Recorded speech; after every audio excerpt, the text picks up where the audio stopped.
Blacks in Technology.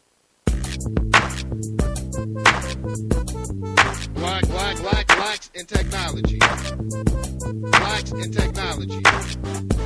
Blacks in Technology. Blacks in Technology.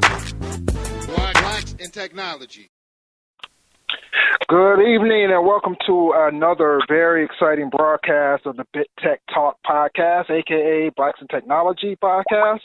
This is Founders Hour, and this is officially our 50th episode. So definitely, thank you. Thanks. No need to applause. I want to thank all of our supporters, our listeners, our members for supporting Blacks in Technology throughout the years. We all definitely appreciate it. It feels wonderful to still be here. It's been about 4 years, and I never would have dreamed that we would still be doing what we're doing right now. So from everyone here at BIT, we definitely thanks for the support. I'm your host, Greg Greenlee, founder of the Blacks in Technology organization. We're an organization with an established online community of over 1,100 members nationwide. Last podcast, I said we were close to 1,100, and we just plateaued and reached the 1,100 registered member mark, so that's great as well. I also work as a systems engineer with over 12 years in the IT field. Like I said, this is our 50th podcast, and these last few podcasts we have been running in conjunction with NPR's A Day in the Life, Blacks in Tech campaign. Tremendous conversations going on and terrific campaign, so I want to thank NPR for organizing that. So I want to also thank Howard Middle School for participating, for all the questions, and thank all the participants. They've been great and wonderful, and all our tweets out there for their spirited discussions. Reminder, we did just launch the IRC channel, the Bit Tech Check on freenode.net. So if you are one of the true techies out there, you know what IRC is all about. Come and join us on the channel. We're having some great technology discussions. That's hashtag Bit Tech Chat. So check us out, blacksintechnology.net. It's www.blacksintechnology.net. That's our online community. Visit us, join. It's free. Engage in the community. Lots of very knowledgeable and experienced individuals there on the site. Definitely a great place to learn about tech. Lots of great tech conversations. We have the podcast. We're continuing to grow, so help grow the community. Like I said, we're over 1,100 members, registered members now, so spread the word, and engaging on the site and contributing is key. So if you're on the site, if you can poke around for a little bit, but we want you to engage. Get in there, ask questions, network with some of the great people, some of the great members on the site, and just have some fun. And that's what it's about. It's about technology, and it's about helping each other to learn and grow. So in case you're joining us for the very first time, a little bit background on Blacks Technology, founded about 4 years ago as a way to build a sense of community among Black techs and engineers and people looking to learn, share knowledge about the world of technology. It's a great way for the community to build and learn from each other. We have experts across all domains of technology, mechanical engineers, network engineers, sysadmin, software engineer, and you name it, we have it. We have somebody from that discipline. So we're looking for people to engage, contribute to the community, no matter what your skill level or expertise is, because this is about building community and about helping one another succeed in our careers. Our main goal of Blacks in Technology, as always, is to stop the divide, and we're trying to accomplish that by focusing on three things. That's increasing visibility, increasing participation, changing the perceptions of Blacks in the technology field. So check us out, www.blacksintechnology.net. Also check us out for our blog, technology blog, written entirely by African-American techs and engineers. That's bitdigest.net. Follow us on Twitter. We're at Black in Technology, BLKINTECHNOLOGY. Also at Bit Tech Digest. That's BITTECHDIGEST. There's a LinkedIn group for Blacks in Technology. We also have a Facebook page under facebook.com/Blacks in Technology. Our 50th episode, like I've said like 3 times already, in case you haven't visited Spreaker, and that's where we host these podcasts, and you don't see episodes 1 through 46, that's because we're on Podbean for those, and we're making a transition over to Spreaker. We're testing this out. It's working great. We love the live format. It gives us a chance to engage with our community live. So we're going to be switching we're going to be transitioning all of our podcasts over to Spreaker and importing the old one. So soon you'll have our entire playlist to keep you busy for quite some time. So tonight we are talking with African American tech founders. During this podcast, tweet us your questions. If you have questions for our founders, tweet us. Hashtag BitTechTalk. It's BITTECHTALK. And without further ado, I'm going to introduce and pass this over to Jewel Sparks. She actually produced this show, so big ups to Jewel for doing this. This is a great lineup that we have for you tonight.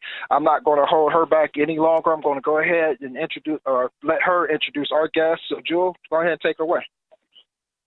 Good evening, everyone. My name is Jewel Sparks. I manage strategic alliances and partnerships for BIT, and I'm also the founder and CEO of Strategic Diversity Group and BIT House.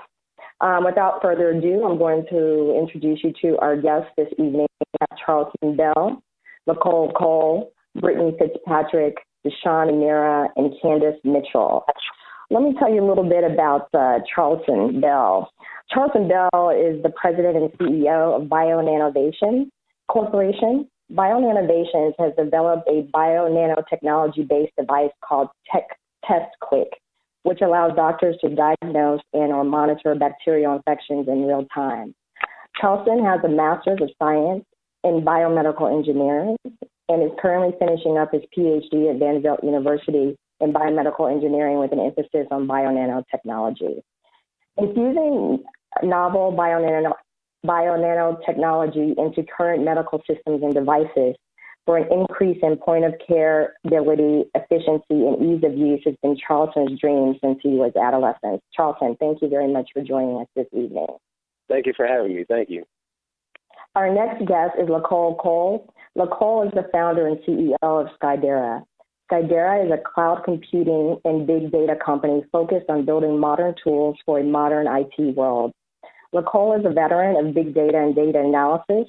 He was the architect for the National Traffic Management System deployed by TeleAtlas and Westwood One's radio station. Nicole was responsible for building the systems that provide all traffic data in North America for all of Westwood's radio stations. Nicole has a Bachelor of Science in Computer Engineering with a minor in business. Nicole, thank you very much for joining us this evening as well. Our next guest is Brittany Fitzpatrick. She's the founder and CEO of MentorMe. MentorMe is a social enterprise working to close the mentoring gap through their technology. Brittany believes that social impact should be the driving force behind innovation and entrepreneurship, so she has dedicated time to developing innovative technology that will help MentorMe fulfill its mission of a mentor for every kid who needs one. Brittany, thank you for joining us. Thanks for having me. I'm happy to be here. Our next guest is Deshawn Amira. He is the founder and CEO of Maven Incorporated. Maven is a technology company which plans to reshape the distribution of Black salon retail products and is an alumni of the 500 Startups Accelerator program. Deshawn has lived and worked globally for 10 years throughout China, Ethiopia, Brazil, and Europe. He has a global MBA from Georgia Tech University and the Sorbonne in Paris, France. Deshawn, thank you for joining us as well. Thank you, Jewel and Greg, for having me. Our last founder this evening, last but not least, is Ms. Candace Mitchell. She's the co-founder and CEO of Tech2Rise. Tech2Rise is a beauty tech startup enabling women to discover new hairstyles, products, and local stylists in their area. Candace has a Bachelor of Science degree in Computer Science from Georgia Tech Institute of Technology. She is on a mission to share her gifts with the world through science and technology. Her interest in cosmetology began in her early teens, and she transformed into the passion for computing. Candace, it's a pleasure to have you on as well. No problem. Thank you for having me. And I just want to say that BIT feels very honored to have you guys all on the air with us this evening in order to share with us your wins, the impact that you've had, your learnings, and the role that your leadership has played in inspiring others to enter fields involving STEM and how you're enhancing your community. So without further ado, let's get this started. The first question that I have for you guys, and I'm going to start with Charlton to answer this. What is your company's elevator pitch? So BioNanovations, what we do is we diagnose life-threatening bacterial infections. We're starting with staph infections. We diagnose these life-threatening bacterial infections in less than 30 minutes instead of the current 2 to 5 days. And the cool thing about it is, since we use nanotechnology, which is where the nano and bio-nanovations comes from, since we use nanotechnology, we're able to deploy this test in a handheld device. And this handheld device can track how these diagnoses happen, across the world, wherever there our devices are used. So we can actually track how trends are developing as far as certain diseases in real time. Great. So you're basically bridging the gap between science and tech. Definitely, and that's one of the primary focuses of how the industry is moving. Moving away from the slow day-to-day operations of medicine and starting to innovate and bring us more into a real-time tech-based industry. Okay. Nicole, I just want to cut it. That's just exciting, just simply because I know that time, when you're dealing with people's health, time is of the essence, and being able to, diagnose people in real time, that's got to be, tremendous as far as, what you'll be able to prevent. When it comes to people's health. And I just want to also say that as far as biomedical engineering, I'm happy that you're on the show, because a lot of the talk and the discussions have been around people who code, and it's just great to see that, another aspect of technology, biomedical engineering, being represented. So thanks a lot, Charleston. Yeah, thank you for having me. Thank you. So Nicole, tell us your pitch for Skydera. Did we lose Nicole?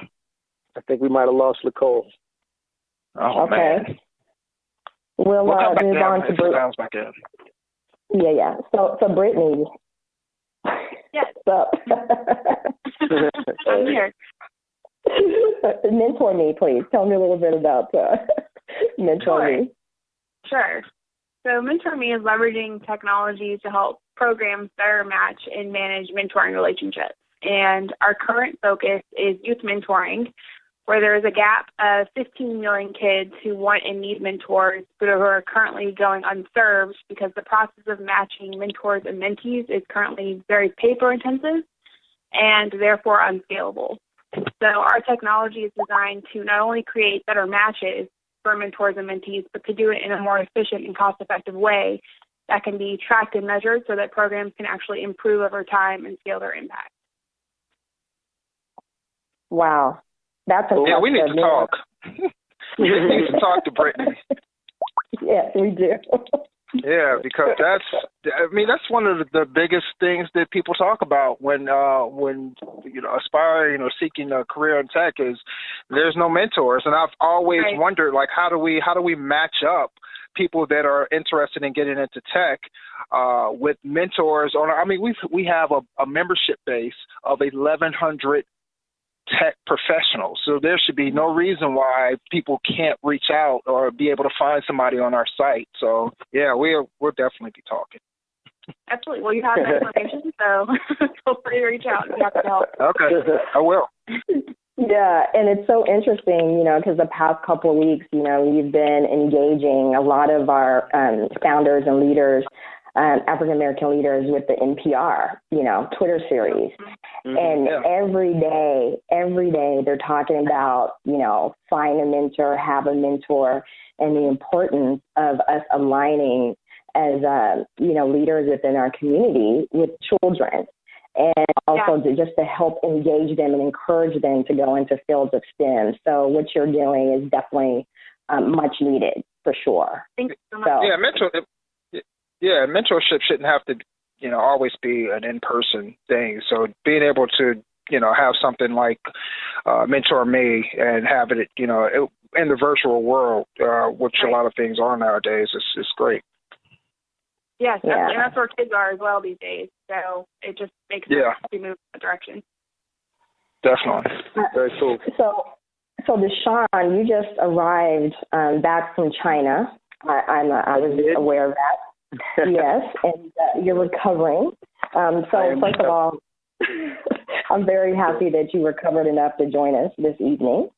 Tell us about Maven. You've had quite a ride with the 500 startups and going back and forth between China and Oakland. So it's quite an adventure. It's been a long road thus far, and we have a long ways to go. So here's what Maven does. African Americans spend over $9 billion a year on hair products. Yet less than 5% of all African American hair salons have any significant retail component to their business. So we're servicing all of these clients, but we're not generating any revenue inside of our salons from actual product. Instead, all of the clients are sent to these local beauty supply stores, and that's where they buy all of their products.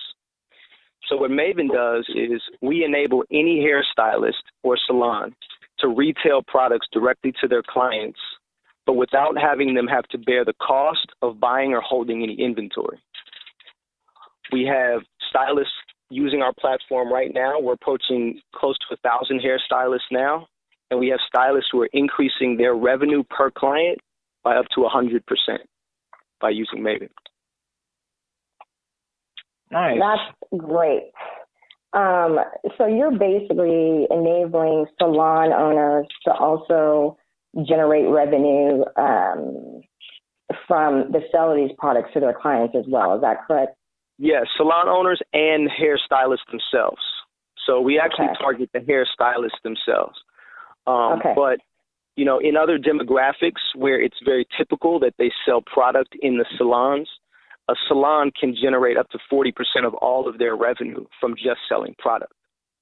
And in the African American community where we outspend others 3-to-1 on hair products, that's an incredible amount of revenue that's just not being captured by our salons or by our hairstylists, and instead is going outside of the community.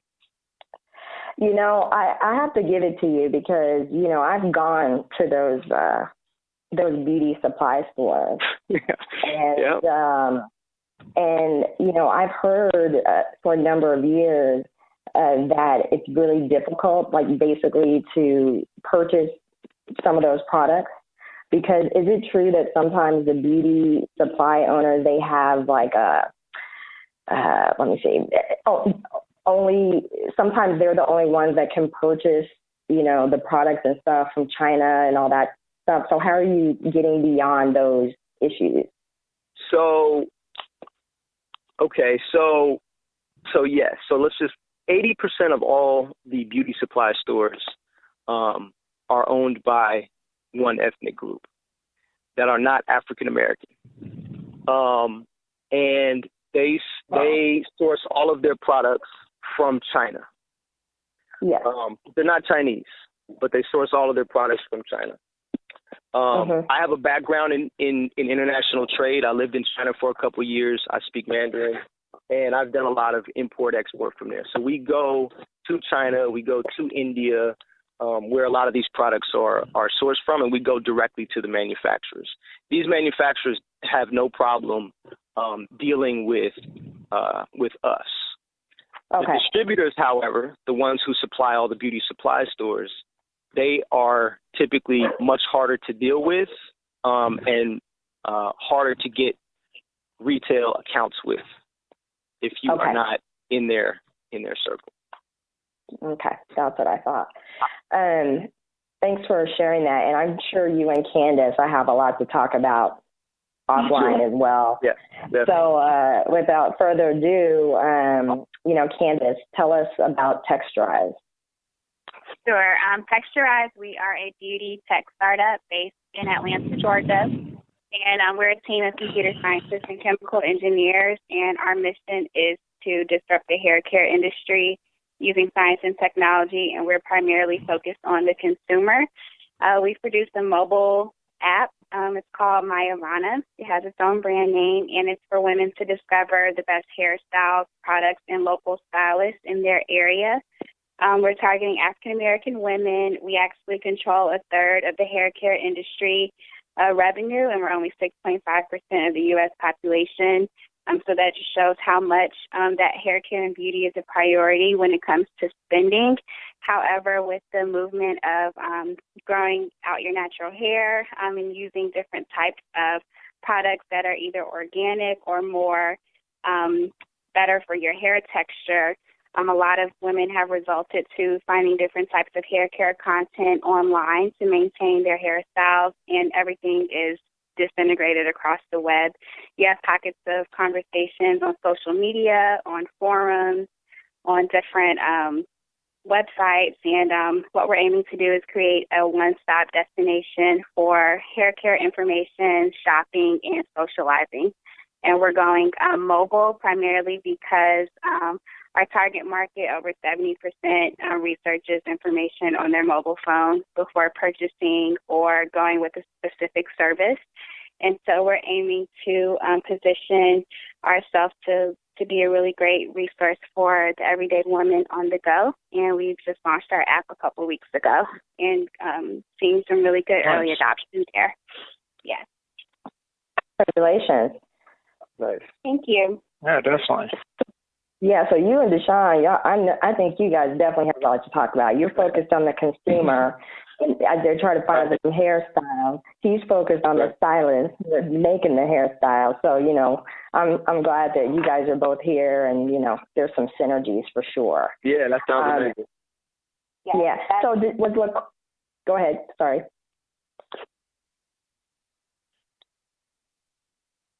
I didn't have anything. Okay. Was Nicole able to join us? Is Nicole back online? Yes, I'm back online. Can you hear me? Yes. So Nicole, tell us about Skydera. Sorry for before. So Skydera is a cloud management and analytics platform. What we're doing is we are taking the complex world of cloud computing and bringing it to a more consumer level by building tools that are easier to use, beautiful. So it's commonly called the consumerization of enterprise. We're taking what would cost a company millions to tens of millions of dollars and bring it down to the level where a small organization like a startup or a mid-sized enterprise can afford to have the same tools that a Intel or a Microsoft would have internally. Excellent. That's more up my alley. I deal with cloud computing, pretty much every day. So that's fabulous. I definitely know that those type of tools are very, very expensive.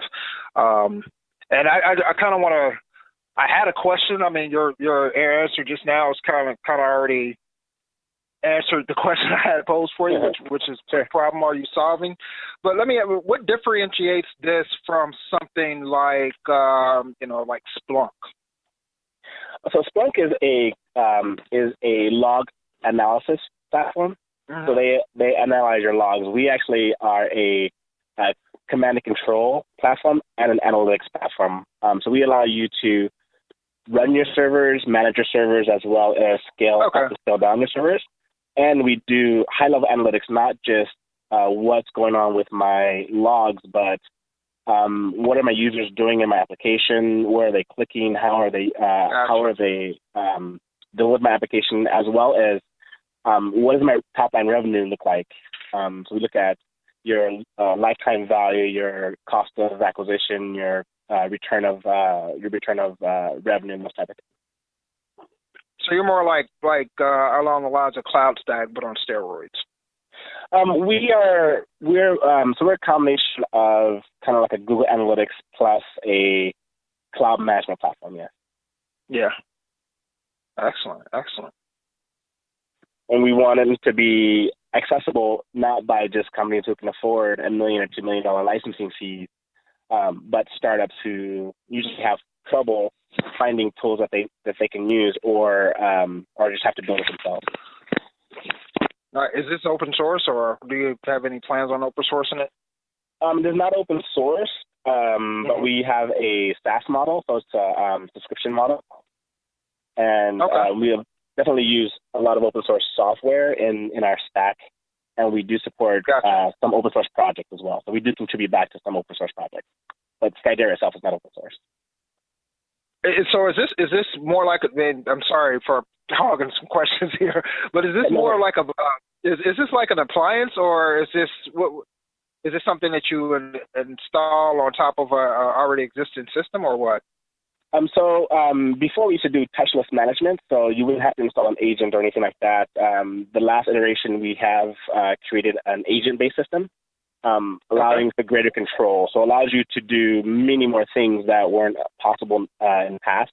So you do install a very small agent, which then allows you to control your whole entire system as if it's in front of you. And then you also have the ability to push events from your frontline application.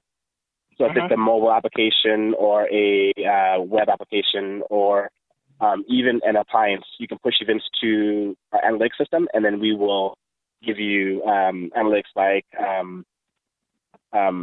how long do they sit on your site, what path do they take to your site, what is your retention, and those types of things. We go pretty deep into how your systems are working. Very, very nice, and I'm very, very intrigued. I'm going to look at this and definitely and see whether or not my company can use it, because that sounds like definitely something up our alley.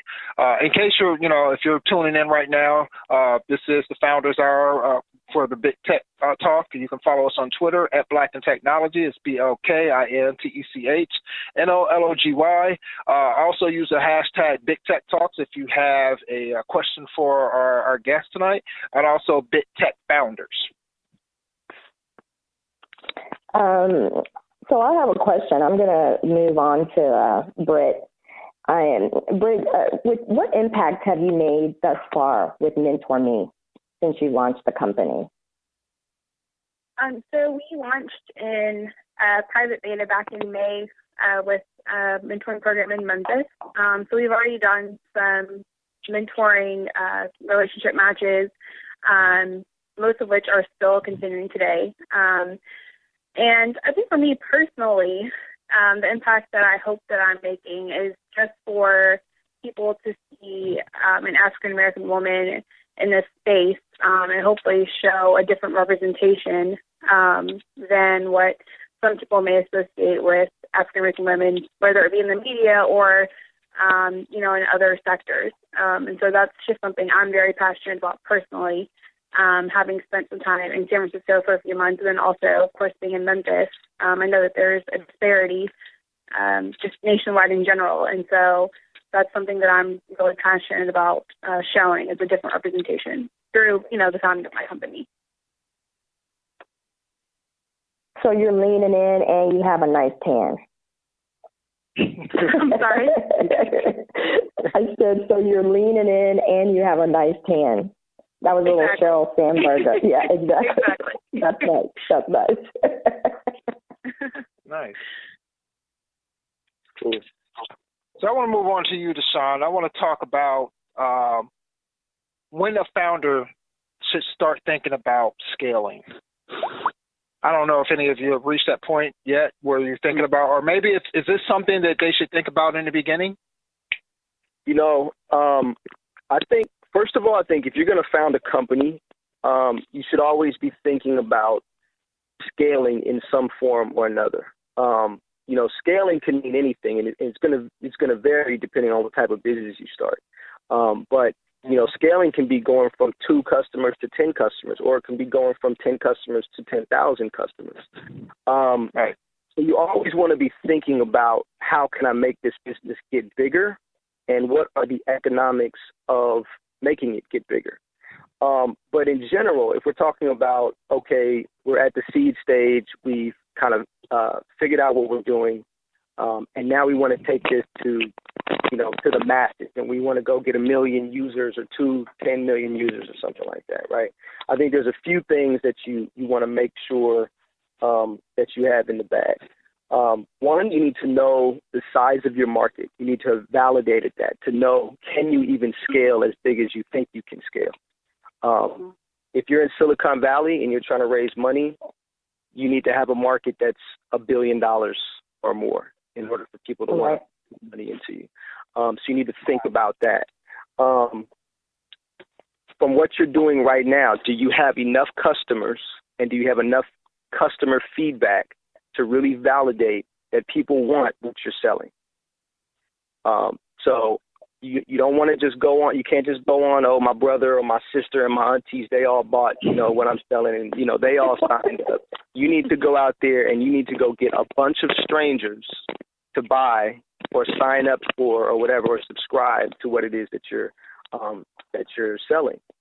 And once you do that, then when you really think about like technically how you're going to scale or economically how you're going to scale, you need to know what it's going to cost you to get bigger. So you have to look at the customers you have, and you need to say, how much did it cost me to get each one of those customers? How much is it going to cost me moving forward to get all these millions of customers that I want to get? Because that's going to tell you how much money you need to do it. Yeah. And then you're going to need to know, all right, every one of those customers that I go spend this amount of money to go get, how much money are they going to bring me back? And that's going to be basically, your gross margin, and that'll tell you if you can scale. So, I mean, I think that's the long-winded answer. The short answer is you should always be thinking about it. Gotcha. Before you go big, you should definitely have these things kind of wrapped up. Mm-hmm. And when you're talking about how much it costs to scale your customers, for example, in your case, your customers are both stylists and manufacturers. Is that correct? Our customers are stylists. Yes. So, right. But at the same time, you have to build relationships with manufacturers in order to bridge the gap to the stylists. Is that? Sure. Sure. Okay. Yeah, definitely. I mean, we buy inventory, so we hold all the inventory. So we're customers of the manufacturers. So we buy and we hold all the inventory, so that stylists do not have to do that. And we simply fulfill the orders for the stylists and pay them out once a week for their sales. Wow. Right. If I was a stylist, I'd be on board. I'd get, well, you said you have 1,000 on board right now? Right. Yeah. I'd be 1,000. We're approaching 1,000, and we just kind of did a real launch in September. So it's growing pretty rapidly, and we have a lot of positive feedback. But that's one of the things right now that we're very focused on is our cost of acquisition. How much is it costing us to keep acquiring new stylists? And you have to find different channels to acquire them through. Most likely, you're not going to always get all your customers from one channel. You're going to have to look around and get customers from different places. So that's something you really want to keep your eye on. Mm-hmm. One of the things you also need to keep in mind is like you're talking about, is your key performance indicators. Understanding what you need and how you're going to get it. So, like, part of Deshaun was talking about is like your lifetime value for your customers and your cost of acquisition. And once your lifetime value and your cost of acquisition get to the point where it makes sense to scale, then you start pouring on cash. Because if you get to the point where for every customer you get, let's say a customer costs you $1 to get, but then over the lifetime of the customer, they pay you back $3. So once that starts to happen, for every customer it becomes a positive, then you go out and raise money as much as you can, pour gas on it, and then you can then take off. But you don't want to do that. You don't want to prematurely scale because it can be devastating for you sometimes if you prematurely scale. So you want to really keep track of your KPIs and make sure that you understand what your performance indicators are for your business before you start to scale. I agree. Excellent. Wow. And if anyone of you have, wants to chime in on these questions, feel free. If you want to join in on that. But thanks. That's great advice. Definitely great advice for our listeners. Yeah. So Candace, I have a question for you. You've done like a whirlwind tour, I think, across the United States. I mean, your company in terms of pitch contests, you've been on TV. Didn't you just win some like an award from the Chamber of Commerce or something in Atlanta? Yeah, that was probably either related to the Shark Pitch event where we pitched to Kevin Harrington, who was one of the original sharks on Shark Tank, or it could be related to the Technology Association of Georgia. We won their business launch competition, and that organization does a lot with the city of Atlanta, and just kind of the whole effort that they're putting behind technology companies and building the economy here. So it's probably related to one of those. So what are you most excited about right now in terms of your Texturize and your app and everything that you experience? What we're most excited about is the user adoption.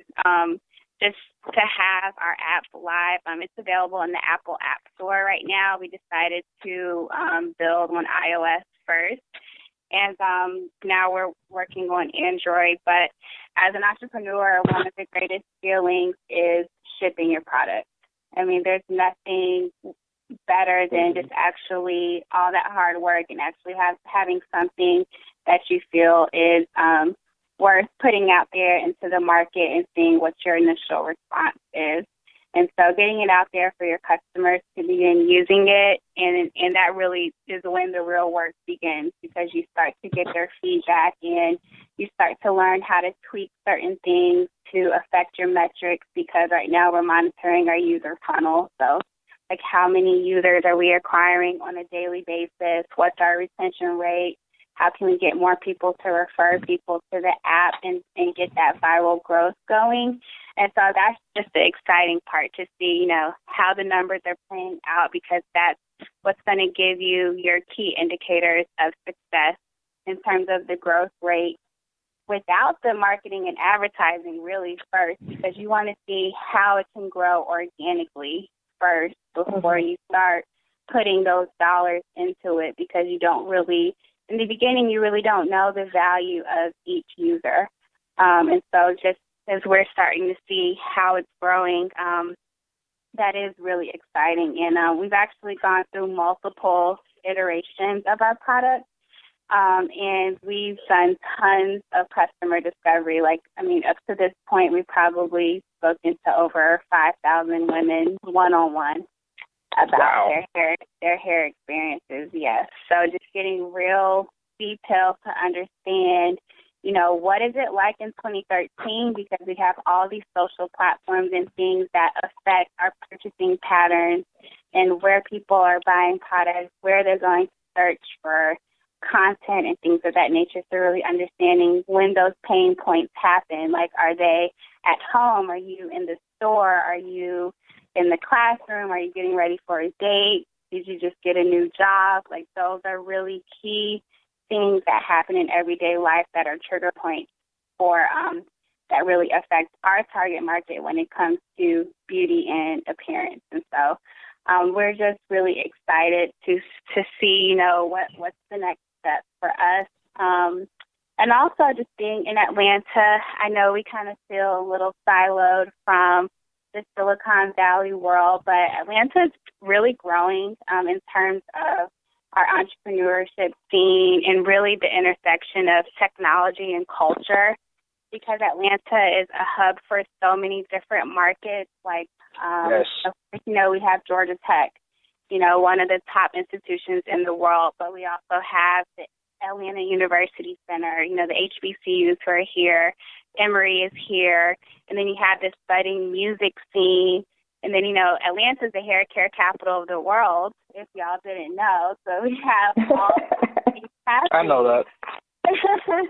And so now they know. I know a few barbers.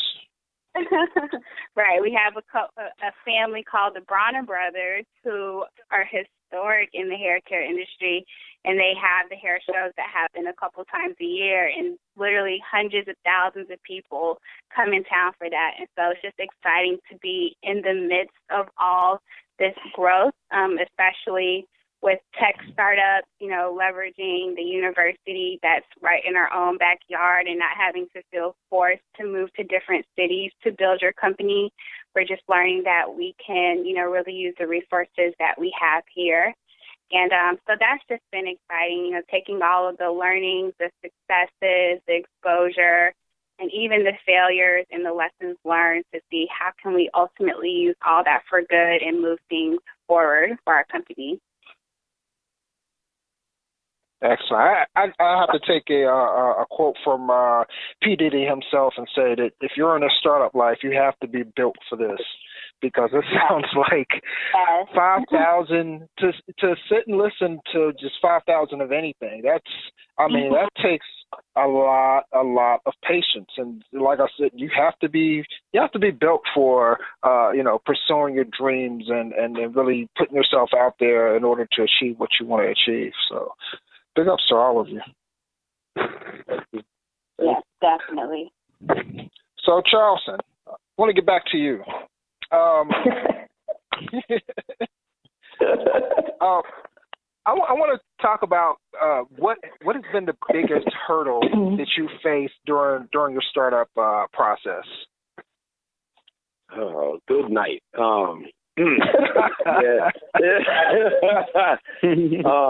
So like you were just saying, one has to be built for the entrepreneurial journey. And one thing that I thought when I was getting into this whole startup thing was that, I have a medical device company. All I need to say is that, hey, look, this could save your life, and I'm getting money, I'm getting customers, all that's coming automatically. That's what I would do. Right. But the fact of the matter, unfortunately, is that the medical device space right now is kind of struggling along, and that's for two separate reasons. Primarily because of regulation.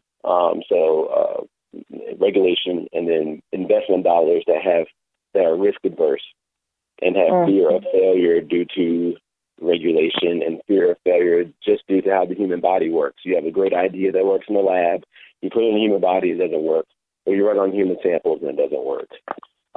So to answer the question, it's been the first thing, the greatest struggle is just simply getting traction amongst investors, when kind of during this time investors are looking more to either more flashier consumer products or medical products that are extremely mature. Early stage preclinical funding from investment standpoint is really not that available. And if you have a company that's in that space, it's just difficult to get traction amongst investors. And we all know that when you're in early stage and that cash flow is getting closer and closer to zero, it can present some challenges. The second thing, I know it's one, but the second thing is kind of important because it's more personal to the journey of Bion Innovations. But a lot of the biggest hurdle has been just simply customer discovery. When you're dealing with a consumer product, the consumer, you find the consumer, you can find and go find the customer. But me getting a meeting about doing bacterial diagnosis, that involves me going to hospitals. That involves me going to talk to doctors. And that's two things. First of all, just getting a meeting is beyond difficult. So you really have to leverage your network. And then the second thing is when you go to them and you say, hey, look, the way you've been doing this for the past 100 years, I have found a way to do it better. And the first thing they do is they look at you and they say, no, you haven't, because we've been doing this for 100 years. And so disrupting the medical space is difficult because in order to keep people safe, they rely on the same way they've done it, habitual nature. That's the way you keep people safe. So disrupting that sort of thing, gets people out of that safety net. And in medicine, that's not a good place where a lot of doctors and physicians and healthcare leaders like to be. So those are the two major challenges I've kind of run upon, just doing customer discovery and then getting to the point where we can get enough risk capital such that we can actually prove, fully in humans that our test is viable. Wow. Mm-hmm.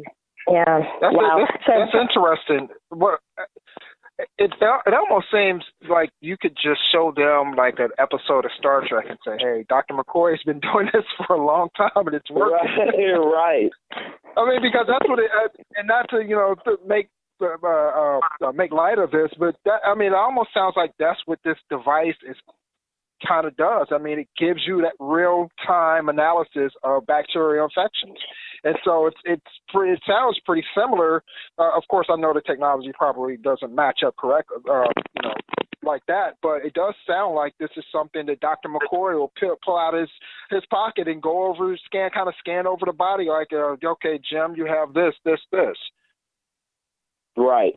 Well, that's something that's one primary reason that we have gotten some traction with investors, because they, as soon as I do my elevator pitch and they hear real-time diagnosis, they immediately know, if they're familiar with the space, oh man, this solves so many problems, not only financially for the hospitals, but this actually is going to save people's lives. It's going to save people from severe morbidity, mortality. They're not going to be getting amputations and whatnot, continue on and on. They see the value proposition. But then the second thing they see is the vision. And that's the vision of doctors walking around with these devices in places such as rural areas that you can't get to a tier 1 hospital laboratory to run all these tests. Or in urgent care centers, when I get there, I don't have to be transferred to a Duke University or Vanderbilt University or a Stanford. I don't need to be transferred to the major medical centers. We can actually run these real-time diagnostic tests, not only at that instant, but anywhere. And so that's why we have been getting traction, and we're very fortunate for that, just because our strategy is so highly innovative. And also because McCoy has been using this for over 30-something years. So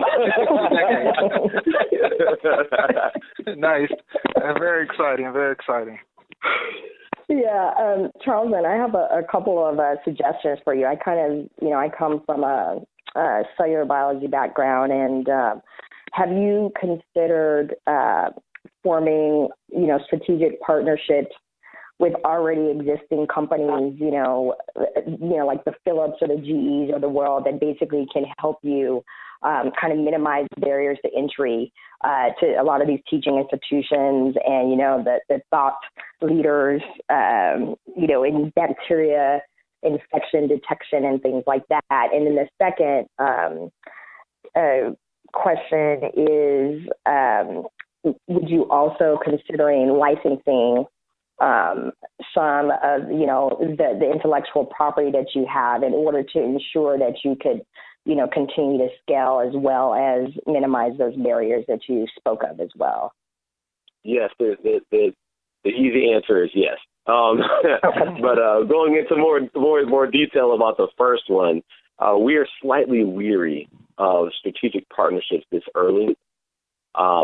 Because we're still at this shaky time to where our intellectual property, although we are in the process of securing it, if we have a large, quote-unquote, strategic partner or quote-unquote possible competitor that could have access to our technology in its infancy and how it works down to the molecular level, that could pose a problem as far as, I don't want to say them stealing, but them adapting the technology for their own usage. Right.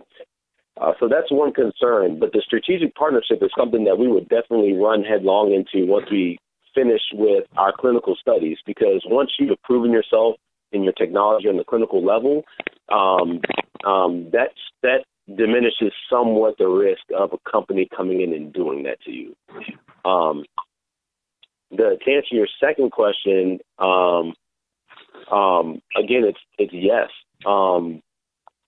but they're not on the same lines, but on similar lines, there are some challenges to taking those sort of things on. And much like the strategic partnership, there's a give and take with each one of those relationships, and it's just a matter of managing it. either or. That's kind of where we are on both of those standpoints. And making sure you secure your IP. Definitely. And here's the thing, and this doesn't just go for medical devices regarding IP. This doesn't go for medical devices. This goes for everybody across the board.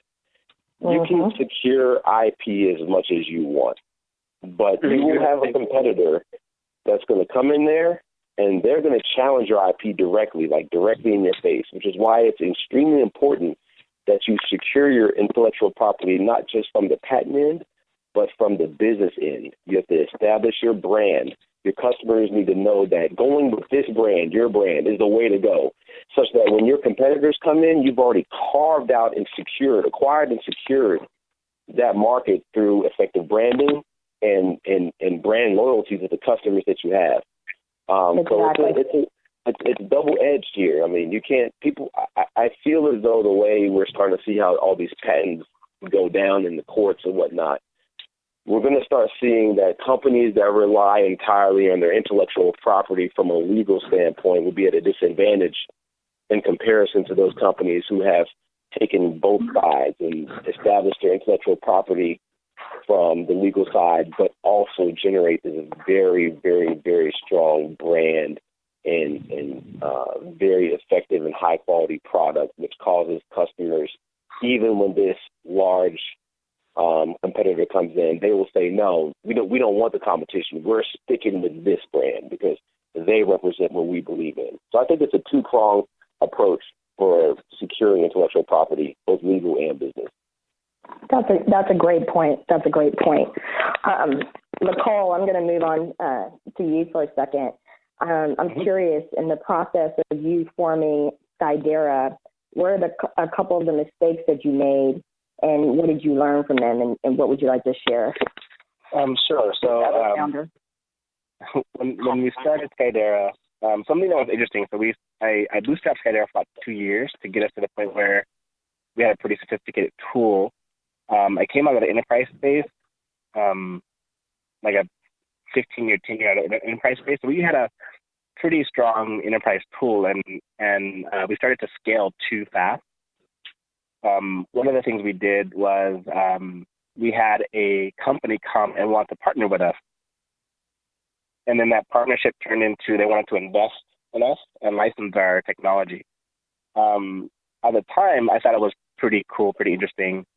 But the problem with a large corporation licensing a small startup's technology is that the small startup is running on precious time. The large corporation is running on infinite time. They don't care. And when you get into that situation, our intent was to go out and go after startups to quickly make revenue and get to cash flow positive. But this large corporation took us to the other extreme, and we priced our product at like a $5,000 a month price tag and went after large corporations. And then when you go after large corporations, the sales cycle is usually 9 to 10 months long. And that causes a lot of issues and problems for a startup that is bootstrapping. So we raised a little bit under $1 million. But the problem with raising a little bit under $1 million, you have investors that are expecting you to hire and go after additional money. And what happens when you're dealing with a large enterprise with a $5,000 price tag per month, going after bigger customers, you end up running out of money. So what we learned is that we run out of money really quickly as you scale, going after the wrong customer set.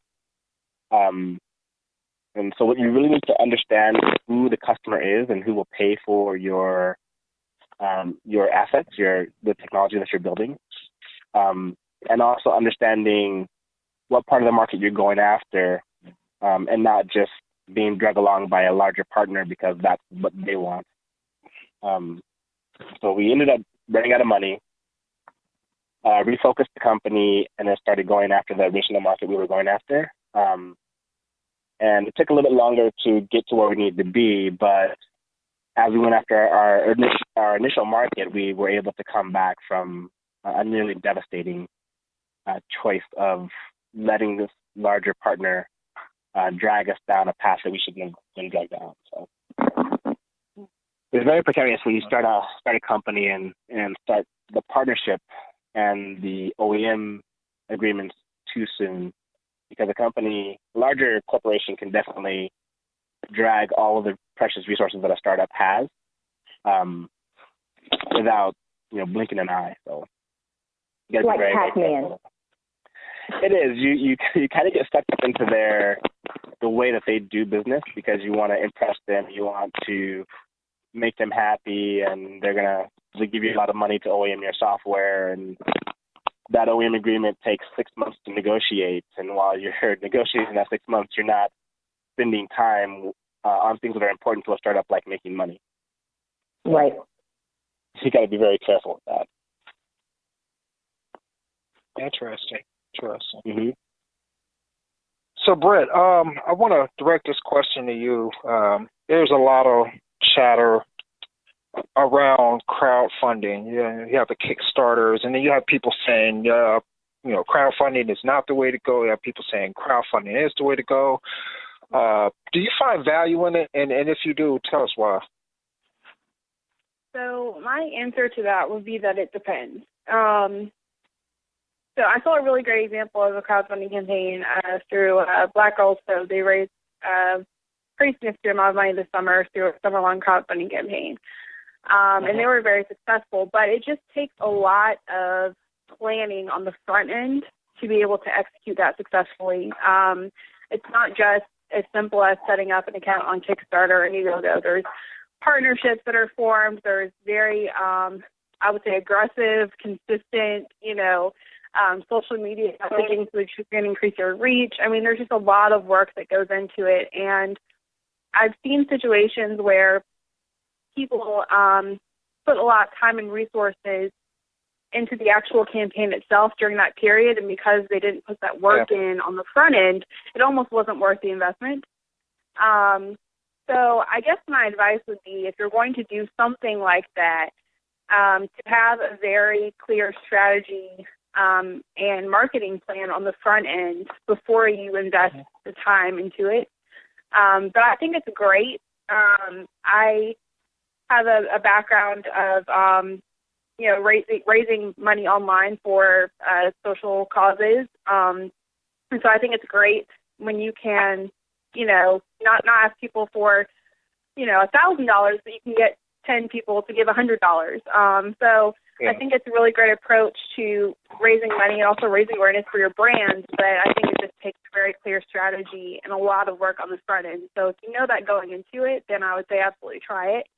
But if you know that you don't have the time or resources to expend, I would suggest trying other avenues, maybe family and friends, and going that route rather than, the full online campaign. Mm-hmm. Gotcha. What type of is there a certain type of business or startup that should definitely not try it, or that's something that's better for them? The startups that I see that are most successful, on Kickstarter, you see things like, devices, smart devices, things like that, or projects, media projects, things like that. Because I'm a social entrepreneur, I'm totally biased. It's full disclosure, but I'm really attracted to the startups that have, sort of like a double bottom line impact, and have a really strong story behind them, in terms of the return that I'm going to get on giving my little, $25 or $250, whatever it is. I personally find those startups the most appealing, but that could be just because of my background. Gotcha. Can I add something? Yeah, definitely. I think the whole crowdsourcing thing is real interesting, and I'm always, raising money is one of the hardest things that we went through. It's very hard to get dollars, and so I think crowdsourcing is amazing. It's an amazing new way for people to get their hands on money when it's not readily accessible to them. But I think we talk about who's it good for and who it's not good for, I think it maybe has more to do with what stage you're in with your business. I think in a very, very early stage, kind of getting that first $100,000 to create whatever your first, prototype is, that's really hard to come by. Friends and family, it's hard to get $100,000 unless you just have rich relatives, right? So I think at that stage, that's when you want to use Kickstarter and you want to get your first prototype and get your first couple customers.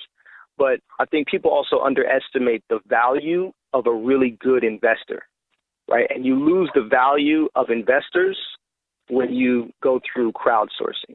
Once you start to actually have to build your business and scale it, you need help. You need professional help. And the investors that you get later on, most likely they're going to have done businesses before like yours, or they're going to know a lot of people in that industry, and they're going to give you a lot of assistance because their interests are aligned with yours. So I think crowdsourcing is good to get you off the ground a little bit, but then you really want to get the right investors if you really want to take your business big, because they're going to help you along the way. Excellent. So that goes back to building an ecosystem, because if you get the right investors, they obviously have the right ecosystem. And if I'm hearing you correctly, it's really about, the associations that you have, connecting the dots, the alliance with people that can help you move that mountain. And so that's why access to people, access to I feel like you get a lot of that access and you get those introductions if you go to the right conferences, if you're involved with the right accelerators, all those things. That ecosystem is really important. Yeah, definitely. I mean, the whole, along the way, you need people. People are what is going to really propel your business from inside your company and outside your company. Investors, employees, everybody. So you really have to think about everybody as being somebody who can push you forward. And investors are some of the best people who will eventually help you win. You also have to look at the type of business that you're trying to fund as well. If it's a hardware business, crowdfunding usually works pretty well, like a Pebble type device, or a social event or a social cause. But it's not as effective when you have a services business or a something like a software business or something like that. It's a different type of beast when you're trying to fund something like that. And like Deshaun was saying, that's when you have to get the right connections to the right venture capitalists or the right angels to help with your network. And networking is something that's also very, very key to having and growing a business. If you're the center of the network, then you're more likely to have, if you have a very good network, you're more likely to have success than if you are not as well connected or have someone who is well connected. Right. That's a good segue to the next question, Deshaun. I'll start with you.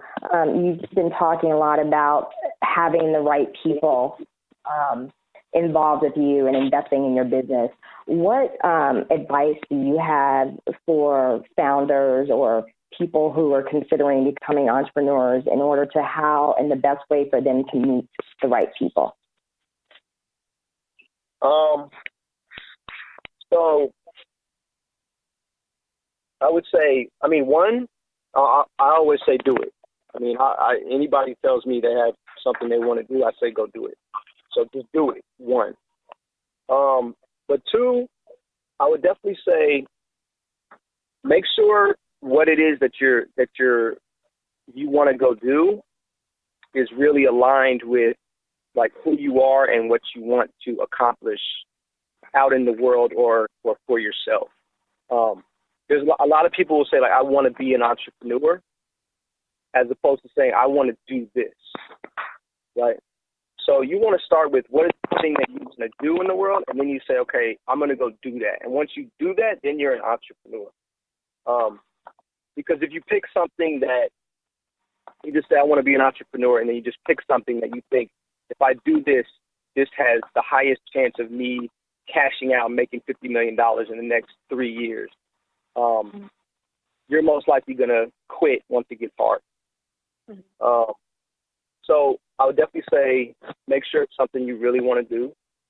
I would say get a co-founder. I think that's for me, that was one of the best things I ever did, was get a co-founder who can help you. It's very, very, very hard to be a single founder in a startup. It's a lot of work that has to be shared amongst people, and you can burn out really quickly.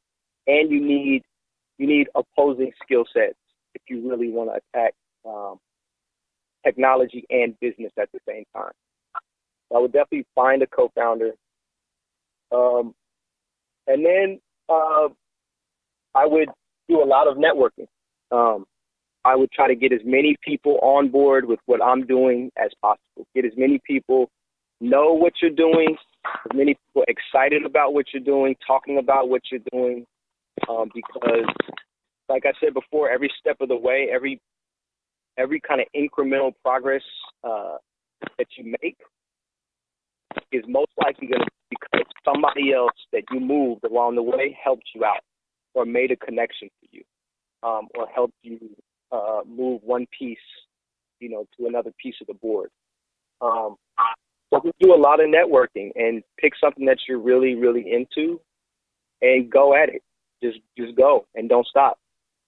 It's an exercise. So that's great advice. Yeah. The hardest thing is just starting. Yeah. I'm sorry. I was going to say, if I could add one more thing to that, especially when you're in the early idea stage, and if you're a new entrepreneur, it can be very tempting to kind of hold on to your idea and not share it with other people, except for the people that you know are going to love it, like your friends and your family. But before you build anything, before you touch a line of code, get out and talk to customers and find out whether or not your hypotheses are valid, whether your problem that you think you're solving is a real problem, and how painful it actually is for them and how much they will pay for it. Like, ask them directly, would you pay for this? And if so, how much? I've seen a lot of early stage founders kind of shy away from asking that question, and you really don't know if you have a real business until you ask that question, because people are going to say they love, oh, that's a great idea, I love it, but it's a totally different thing when you ask them if they will pay for it, and if so, how much. So it's really important to ask those questions. And I would say before you start building anything, because you don't want to spend time building something and then find out that people want something different, and have to go back and redo all of it. So that would be something that I would add on to the already great advice that was given. Great. This is excellent information. Just want to commend you all for your answers. I'm definitely learning a lot. I'm not, business minded like that, so you guys are definitely schooling me. I do want to add one more thing. Go ahead. So I'm a single founder, so I started the company. I did the business and the technical side. You actually have to love what you're doing, because it's one of the hardest things that you're going to do in your life. And it's easy to burn out. Like Deshaun was saying, it's a hard slog. And if you are not, and this is something that you think is just going to get you rich quick, most likely you will fail. And if you don't love what you do and want to make the world a better place by doing what you're trying to do, you're definitely going to fail. But, the people who love it, the people who are dedicated to it, I've known Deshaun for a couple of years now, and we've talked about both of our projects together in different events. And as he describes his project today, and as I describe my project today, they're exactly the same as when we first met. So that means that that's something that we absolutely love to do and that we've been working on for multiple years to see accomplished. And if you think that you're going to work on something for 2 or 3 months and then someone's going to come and try to buy it from you for a couple $1 million, that's really not how it really works. Right. I think you should ask yourself, before you choose like the thing that you're going to do, you should ask yourself, because when you think about it, when you first have the idea, everybody in their mind is like, I'm gonna do this. Everybody's gonna buy it, and within 2 to 3 years, I'm gonna like, it's gonna be huge, and I'll be rich, right? Yeah. So, and you should still think like that. You should still think that, right? And as an entrepreneur, and it's your idea, you're still gonna think like that everybody wants what I'm pushing, right? But you should also give it kind of this test. Ask yourself, if it doesn't go that way, if I end up stuck in this thing for 5, 6 years, 4 years go by before I ever see, you know, the progress start to happen, would I still stay in it? You have to ask yourself that. And if the answer is like no, then I don't know. Maybe you want to think about, you know, something else. Doing something else. Mm-hmm. Gotcha. So, Candace, I want to ask you, what's in store for you and in Texturize for 2014? For 2014, we're definitely focused on growing our audience, so that's our number one priority, and also bringing on customers. So our customers would be, we're focused on hair care brands who want to market to our audience.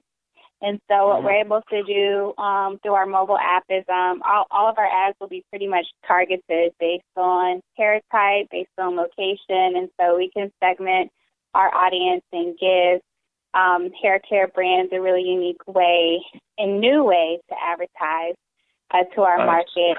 And that also includes salons as well, since we do have location-based functionality. If a woman is looking for a stylist in their local area, then those would be the ones that will come up in their feed. So we're really focused on building that customer pipeline. I think one thing as startups, what we get sucked into is the big glory of raising funding, and that being the only way out in terms of funding your business. I know that was pretty much how the picture was presented to us. You know, after you get out of an accelerator and you're pitching, you're just thinking the next thing is getting investors. But really, if you can prove out that traction and bring some customers, people who are willing to pay you, that's almost a more favorable route to go because you're customer funded. And I know at certain points in time you do want to scale and you need that large capital, but initially getting that validation from your customers is really, really the best route. And we have done a small fundraising round thus far. We did an Indiegogo crowdfunding campaign, and we did a family and friends round, and we do have a couple of local angels. But for the past few months, we were really focused on just fundraising, and then we just took a step back and said, you know what, let's just focus on getting our customers, because if we can get our customers and users, then the big funding will come. And so that's our primary focus for 2014. Also, we're going to release on Android.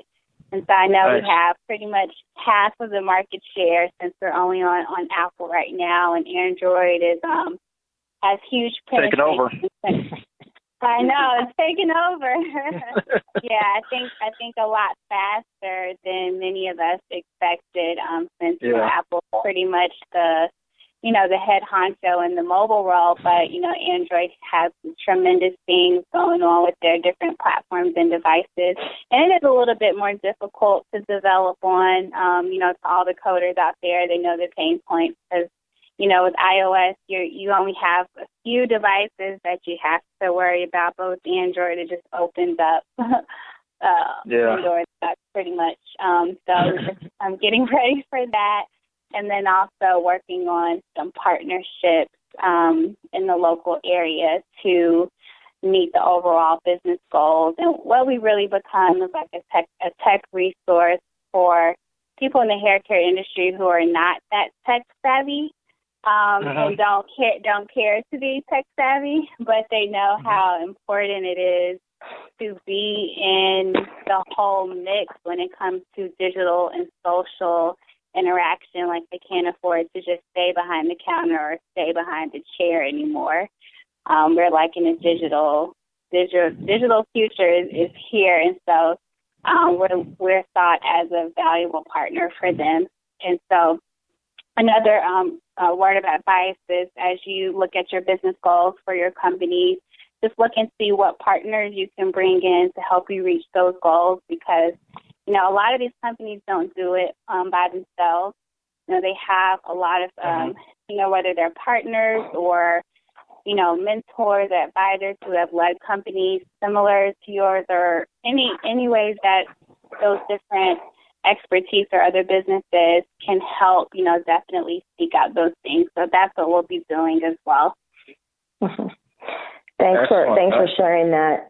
Yeah, we have to wrap this up pretty soon, but you know what? That's a really important question. So I want to give everybody just a few minutes just to tell us quickly what's in store for your business in 2014, because I think you guys are just very sharp and great entrepreneurs, and, you know, taking the time to share your hours with us. We really appreciate it. I really think everybody needs to hear what's in store for your business, so hopefully they can help you move your business along. So, Charleston, really quick, tell us what's in store for you in 2014.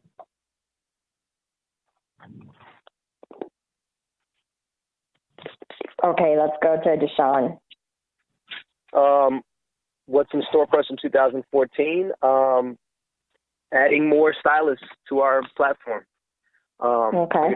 We're approaching 1,000 stylists nationwide now. We have great great feedback from everybody. Our infrastructure is now it's getting in a much more stable place. We spent a lot of last 2-3 months doing a lot of building a lot of the infrastructure for some things that we didn't foresee. So we do a lot of customer service. So we've built out a really kind of innovative way to do a lot of customer service with our clients and stylists. So now that the infrastructure is laid out, 2014 is all about going out and getting more and more stylists to join us and partner with us. And hopefully we can help you do that.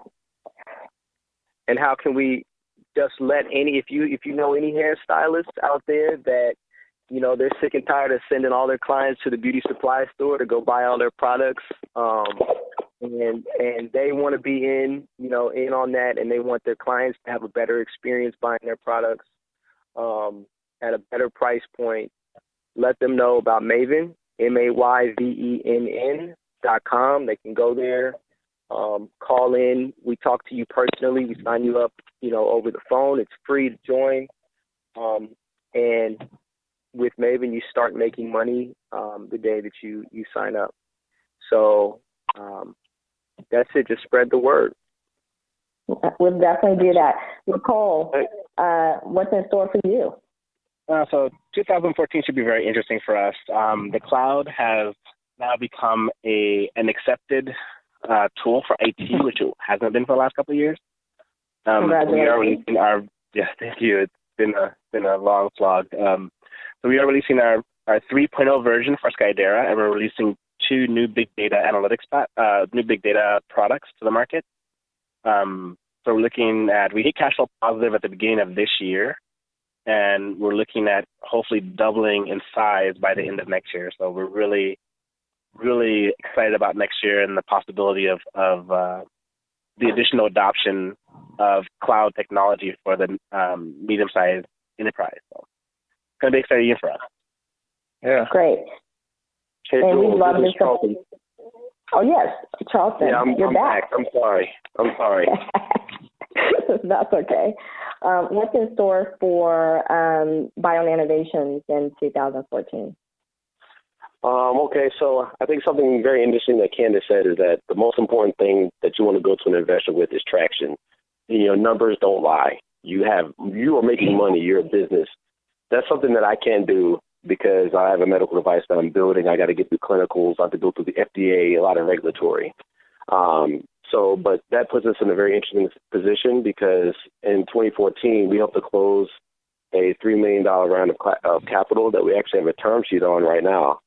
And so once that closes, that round of capital propels us through our clinical studies into revenue. And so, revenue for a medical device company is huge because that means you've made it through regulatory. And so that's a huge milestone for 2014. That's getting that funding and that's getting that clinical relevance data. And once you have data that says this works effectively in humans, Pandora's box is wide open. So that's where Bion Innovations is heading in 2014. Nice. Congratulations on the funding. It's not there yet. It's not there yet. No jinx. No jinx.